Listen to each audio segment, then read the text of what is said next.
Morning दोस्तों। आज अपने चर्चा का विषय रहेगा fundamental principle of human geography, मतलब मानव भूगोल के मूलभूत सिद्धांत। देखिए,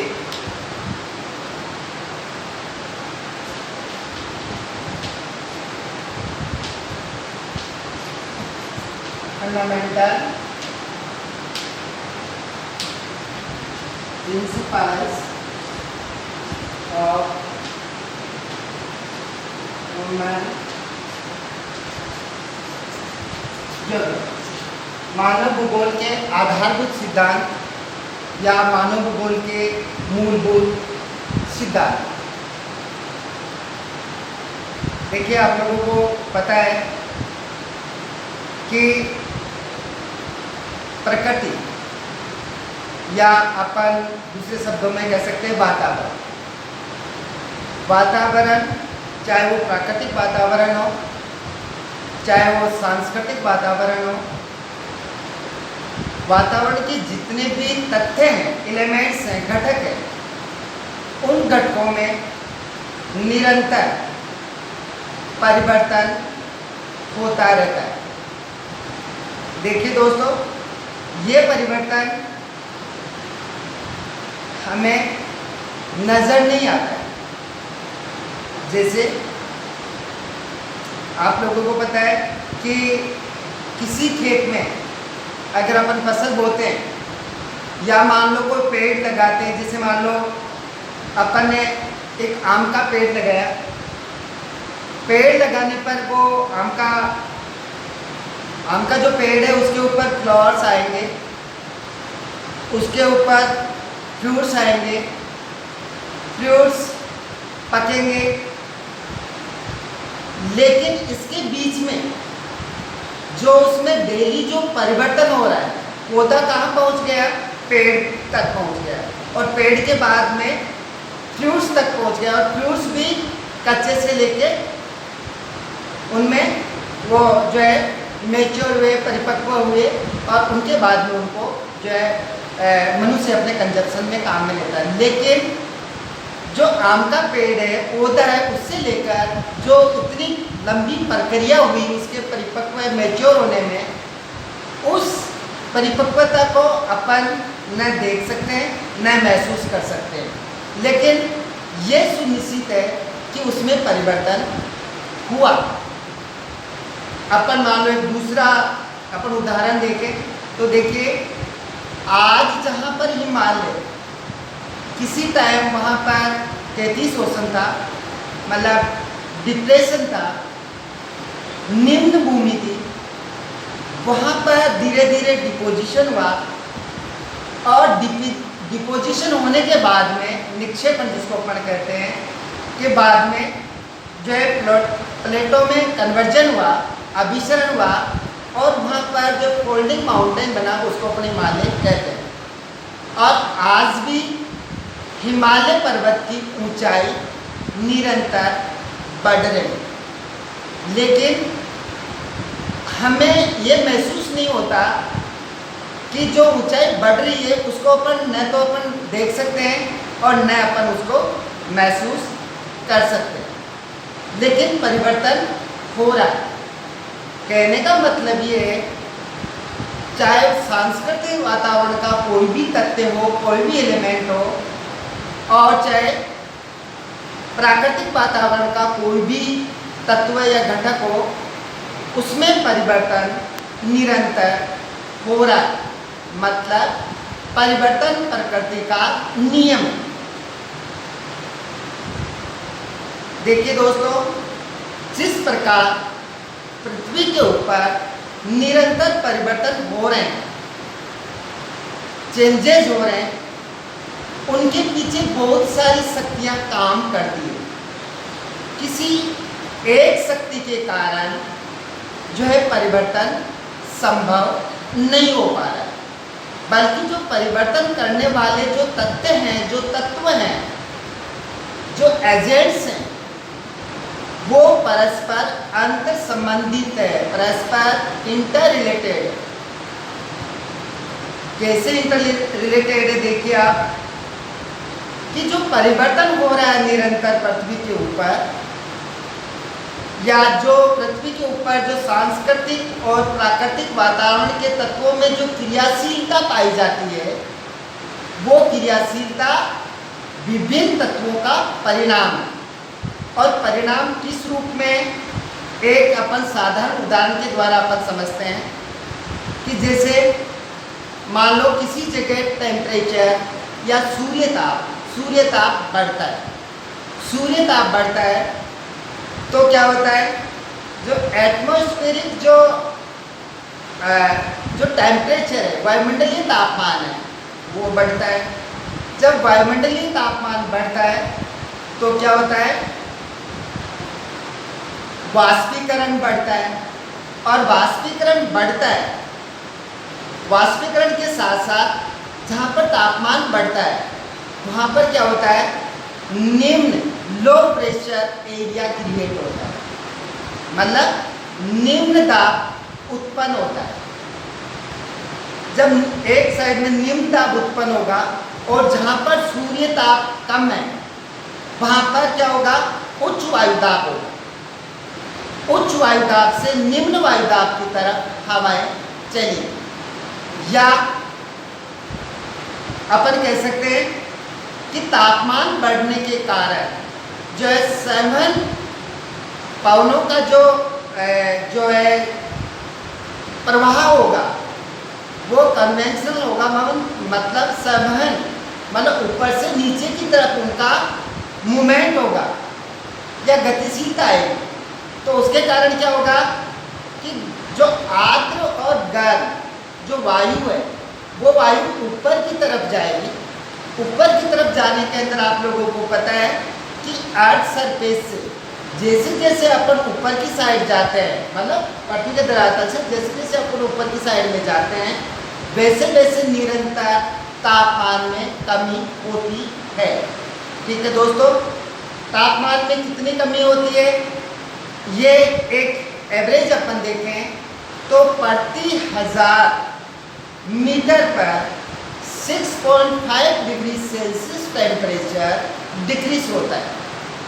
जब पृथ्वी के धरातल से अपन निरंतर ऊपर चलेंगे और तापमान में निरंतर कमी आएगी तो एक ऊंचाई ऐसी होगी जहाँ पर तापमान बहुत कम हो जाएगा और फ्रीजिंग पॉइंट आ जाएगा। इसी का देखिए आप, हिमालय पर्वत कोई पोलर एरियाज में स्थित नहीं है, ध्रुवीय प्रदेशों में स्थित नहीं है। उसके बावजूद भी हिमालय पर्वत के ऊपर बर्फ जमी रहती है, आइस कोटेड है, हिमाच्छादित है। वो किसका प्रभाव है? ऊंचाई का प्रभाव है। तो देखिए दोस्तों कि जो सूर्य ताप बढ़ा, वायुमंडल का तापमान बढ़ा, वाष्पीकरण बढ़ा, पवनों का मूवमेंट वर्टिकल नीचे से ऊपर की तरफ हुआ लंबवत, और ऊंचाई पर जो है वायु ठंडी हुई, और ठंडी होने के कारण क्या हुआ? संघनन प्रारंभ हुआ। और संघनन प्रारंभ होने के कारण क्या हुआ कि जब वायु अपना जलवाष्प रोक नहीं पाती है तो फिर वर्षा होती है। तो देखिए ये वर्षा सिर्फ जलवाष्प से नहीं हुई, बल्कि इसमें कितने चीज़ों का, कितने भौगोलिक या प्राकृतिक तत्वों का योगदान हुआ। इसके अंदर सूर्य ताप, वायुमंडल का तापमान, उसके बाद में जो है संघनन, ऊंचाई, और उसके बाद में अल्टीमेटली जो है वर्षा हुई। तो जो भी पृथ्वी के ऊपर, चाहे वो सांस्कृतिक वातावरण हो, जैसे मान लो कोई बस्ती है, वो बस्ती जैसे मान लो, या फिर मान लो जैसे कोई मकान है, आज कोई मकान बना तो वो निरंतर मकान जो है वैसे का वैसा नहीं रहेगा, बल्कि वो निरंतर जो है वृद्धावस्था में आता जाएगा, और क्या होगा एक टाइम के अंदर वो जर्जर हो जाएगा। तो कहने का मतलब उसको अपन महसूस नहीं करते कि अपना मकान पुराना होता जा रहा है, उसमें परिवर्तन होता जा रहा है, लेकिन वो परिवर्तन प्रकृति का नियम आप लोगों को पता है। तो वो परिवर्तन इसके कारण, किसी एक तत्व के कारण नहीं होता, बल्कि बहुत सारे तत्वों का मिला जुला वो परिणाम होता है।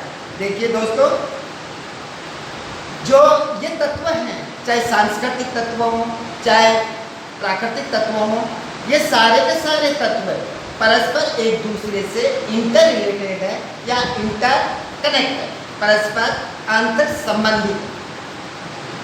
ठीक है दोस्तों, अब देखिए जो ये परिवर्तन होता है इसके अंदर मुख्यतः किसका रोल होता है, जो है प्राकृतिक और सांस्कृतिक वातावरण के तत्वों का।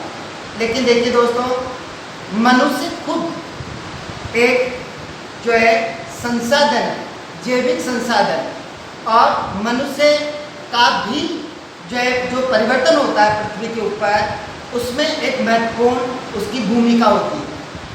कैसे भूमिका होती है, देखिए दोस्तों कि मान लो, क्योंकि पृथ्वी और मतलब अपन दूसरे शब्दों में कह सकते हैं वातावरण स्पेशली कौन सा वातावरण, नेचुरल प्राकृतिक वातावरण और मनुष्य में परस्पर गहन संबंध पाया जाता है। और ये संबंधों में क्या होता है, इंटर रिलेशन में क्या होता है, इनमें दोनों में अंतर निर्भरता पाई जाती है। देखिए दोस्तों, जो अंतर निर्भरता है उसके कारण क्या होता है कि जो प्रकृति है, प्राकृतिक वातावरण है, उसमें मनुष्य जो क्या करता है, अपनी प्रकृति के चॉइस के अनुसार या अपनी इच्छाओं के अनुसार प्रकृति में वो मॉडिफिकेशन करता है। मॉडिफिकेशन मीन्स प्रकृति में वो रूपांतरण करता है या परिवर्तन करता है। जैसे अपन फॉर एग्जांपल अपन समझ सकते हैं, जैसे मान लो कोई बस्ती है और वहाँ पर मान लो कंटिन्यूसली पॉपुलेशन जो है इंक्रीज हो रही है, पॉपुलेशन बढ़ रही है, तो ग्रामीण रूरल एरियाज में क्या करेंगे लोग कि वहाँ पर जो फॉरेस्ट एरिया है या मान लो जो बैरन लैंड है या मान लो जो भूमि बारानी है, उस भूमि का क्या करेगा, वो उस भूमि का उपयोग करना चाहेगा। उपयोग करने के लिए क्या करेगा वो, अगर मान लो वहाँ पर फॉरेस्ट है, वेजिटेशन कवर है, वनस्पति का आवरण है, तो वो क्या करेगा, उन वनों को वो नष्ट करेगा, उनकी कटाई करेगा, और वो क्या करेगा, उस फॉरेस्ट एरिया का या फॉरेस्ट लैंड है उसका वो क्या करेगा, उसको किसमें कन्वर्ट करेगा, किसमें वो चेंज करेगा, कृषि भूमि में बदलेगा। देखिए दोस्तों, वो प्रकृति में परिवर्तन कर रहा है मनुष्य, लेकिन मनुष्य को भी प्रकृति प्रभावित करती है। ये आपने जो है जोग्राफिकल जो भौगोलिक विचारधाराएँ या थॉट है, जोग्राफी भौगोलिक विचारधाराएँ या भूगोल का जो थॉट है, उसके अंदर आप लोग इसको ज़्यादा इसमें पढ़ाई करोगे, ज़्यादा गहन इसके अंदर अध्ययन का आपको मौका मिलेगा। लेकिन सिर्फ अपन शास्त्रीय दृष्टि से अपन ये समझ सकते हैं कि मनुष्य जिस प्रकार प्रकृति को परिवर्तित करता है, उसी प्रकार प्रकृति या प्राकृतिक वातावरण के तत्व भी मनुष्य को भी प्रभावित करते हैं।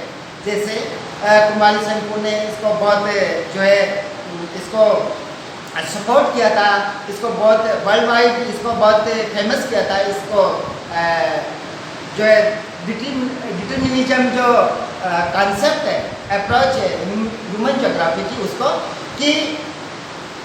कि जिस प्रकार जैसे मान लो कोई मनुष्य है, अगर मान लो जैसे अपन थ्रू एग्जाम्पल्स में आप लोगों को बताता हूँ।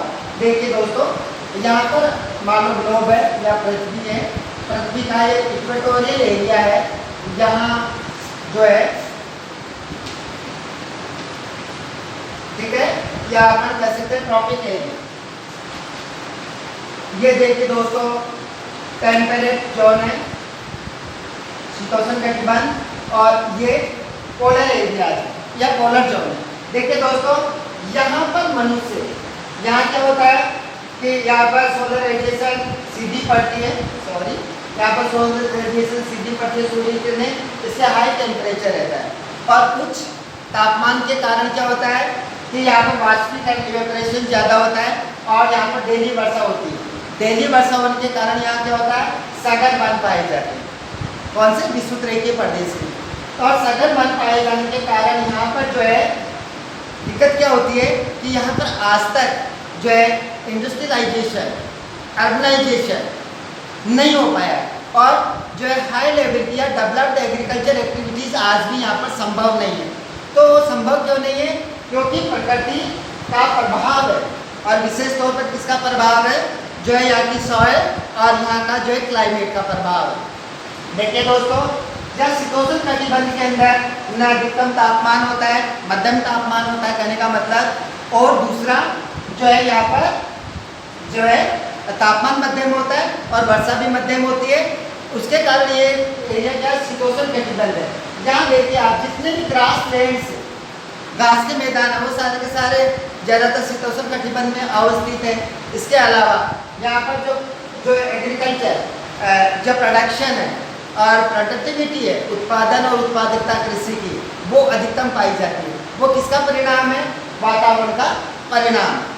और तीसरा जो पोलर एरियाज में आप लोग देखेंगे कि यहाँ पर मनुष्य जो है कृषि नहीं करता है। क्यों नहीं कर पाता है? क्योंकि यहाँ पर वर्षा नहीं होती है, और सेकेंडली जो है यहाँ पर टेम्परेचर इतना लो होता है, इतना कम होता है कि यहाँ पर फसलें अंकुरित ही नहीं हो पाएगी, ग्रोथ तो बहुत दूर की बात है। तो देखिए दोस्तों, कहने का मतलब मेरा यह है कि जो है पर्यावरण जो है मनुष्य को प्रभावित करता है और मनुष्य प्रकृति को प्रभावित करता है। दोनों एक दूसरे पर अंतर्निर्भर है, दोनों एक दूसरे को प्रभावित करते हैं। तो इसमें क्या होता है कि वातावरण के साथ मनुष्य समायोजन करता है, एडजस्टमेंट करता है। और ये एडजस्टमेंट किन दो रूपों में करता है? या तो वो प्रकृति को, नेचर को मॉडिफाइड करेगा, रूपांतरित करेगा, या फिर वो क्या करता है? एडाप्टेशन करेगा, प्रकृति के साथ अनुकूलन करेगा। जिसे आप देखिए दोस्तों, यहाँ पर जो है पोलर एरियाज में मनुष्य रहता ही नहीं है, और जो कुछ सुडर ट्राइब्स, स्पेशली एस्किमोज यहाँ पर रहते हैं, तो देखिए उनका खान पान क्या है? उनका खान पान फिश है। यहाँ पर जो है वो खाद्यान्नों का प्रयोग नहीं के बराबर करता है या नहीं करता है। दूसरा, उनका जो है उनकी ड्रेस वगैरह, उनकी वेशभूषा है, वो कॉटन की न होकर किसकी होती है? यहाँ पर वो है लेदर की होती है, चमड़े की होती है। तो देखिए दोस्तों, सर्दी से बचने के लिए, क्योंकि यहाँ पर बहुत टेम्परेचर लो होता है और आइस कोटेड जो है हिमाचल की क्षेत्र है यहाँ पर, इस वजह से। तो कहने का मतलब ये है कि तीन चीज़ें मेन इसमें उभर कर आई है। एक तो प्रकृति या वातावरण, चाहे वो सांस्कृतिक वातावरण हो, चाहे वो प्राकृतिक वातावरण हो, वो स्तर नहीं है, बल्कि उसमें निरंतर वो क्रियाशील है, निरंतर उसमें परिवर्तन होता है। दूसरा जो परिवर्तन होता है, ये परिवर्तन किसी एक तत्व विशेष के कारण नहीं होता है, बल्कि जितने भी तत्व हैं प्राकृतिक और सांस्कृतिक, उन सभी तत्वों का मिला जुला रिजल्ट है, मिला जुला परिणाम है। मतलब प्रकृति में जो परिवर्तन होता है वो सामूहिक प्रभाव के कारण होता है। तीसरी जो मेन चीज उभर कर आई है जो है प्रकृति, स्पेशली प्राकृतिक वातावरण और नेचुरल एनवायरनमेंट और ह्यूमन के बीच में, मानव और प्रकृति वातावरण के बीच में, तो मनुष्य प्रकृति को प्रभावित करता है और प्रकृति से प्रभावित होता है। प्रकृति में परिवर्तन करने के लिए मनुष्य उसमें प्रकृति को मॉडिफाइड करता है, जैसे फॉरेस्ट एरिया को काटता है, समतल करता है। अगर उबड़ खाबड़ भूमि है तो जैसे मान लो पहाड़ी हिली एरियाज है, वहाँ पर कृषि करने के लिए मनुष्य ने क्या किया पता आप लोगों को? वहाँ पर टेरेस स्लॉप बनाया, सीढ़ीनुमा ढाल बनाया और सीढ़ीनुमा फार्म मतलब खेत बनाए, और वहाँ पर जो है टेरेस एग्रीकल्चर होती है, सीढ़ीनुमा खेतों के अंदर कृषि की जाती है। तो क्या किया उसने? मनुष्य ने क्या किया? प्रकृति का परिवर्तन किया। इसी प्रकार जहाँ पर प्रकृति में परिवर्तन लार्ज स्केल पे नहीं कर पाया मनुष्य, तो मानव ने वहाँ क्या किया? प्रकृति के साथ एडाप्टेशन किया, अनुकूलन किया, कि जैसी प्रकृति निर्देश देती है उसी के अनुसार मनुष्य ने अपने आप को ढाला। कि जैसे यहाँ पर वो प्रकृति में ज़्यादा परिवर्तन नहीं कर सका पोलर एरियाज में, तो उसी के अनुसार मनुष्य ने खान पान अपनाया, उसी के अनुसार अपनी वेशभूषा अपनाई। इसी प्रकार यहाँ पर प्रकृति ने परिवर्तन किया, और जो परिवर्तन लार्ज स्केल पे नहीं हो पाया, वहाँ पर मनुष्य ने क्या किया कि प्रकृति के साथ एडॉप्टेशन किया, अनुकूलन किया। जैसे आज भी यहाँ पर औद्योगिक विकास नहीं कर पाया, बल्कि मुख्यतः मनुष्य का जो जीविकोपार्जन है वो प्रकृति पर जो है आधारित है। ठीक है, तो 3 चीज़ें, प्रकृति में परिवर्तन निरंतर हो रहा है, दूसरा प्रकृति के सारे तत्व, चाहे वो सांस्कृतिक वातावरण के हो, चाहे वो प्राकृतिक वातावरण के हो, परस्पर अंतर संबंधित है, इंटर जो है कनेक्टेड है या रिलेटेड है।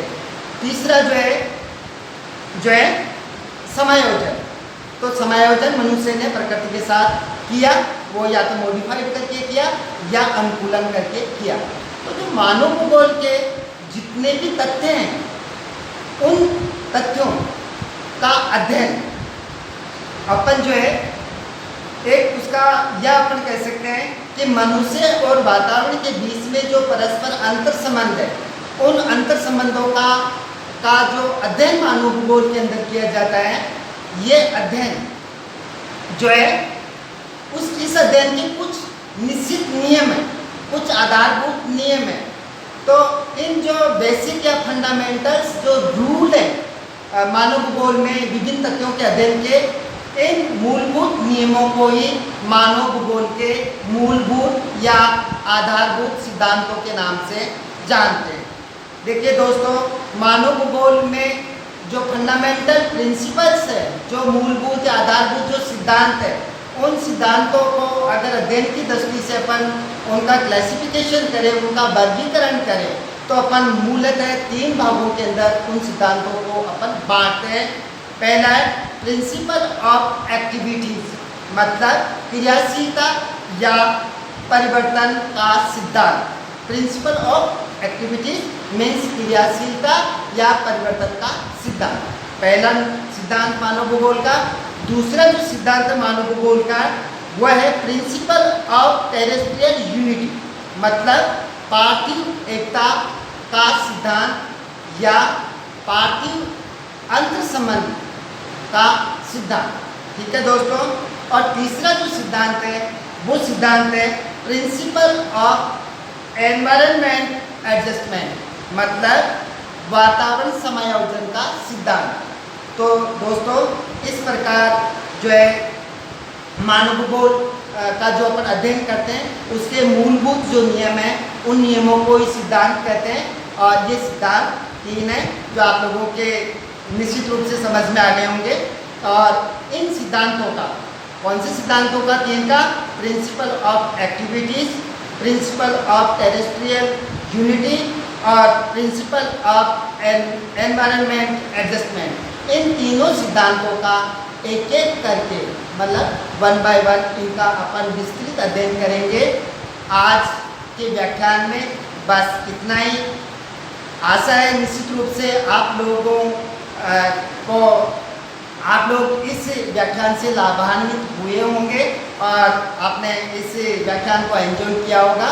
और इस व्याख्यान का आपको जो है आगे जो व्याख्यान होंगे उनमें, और साथ ही जो यूनिवर्सिटी से एग्ज़ाम्स हैं, जो कॉम्पिटिटिव एग्ज़ाम्स हैं, उनमें भी आपको इससे जो है मदद मिलेगी, आप लोगों को सहायता मिलेगी। इसी आशा के साथ मैं आज का व्याख्यान यहीं ख़त्म करता हूँ। Thank you so much.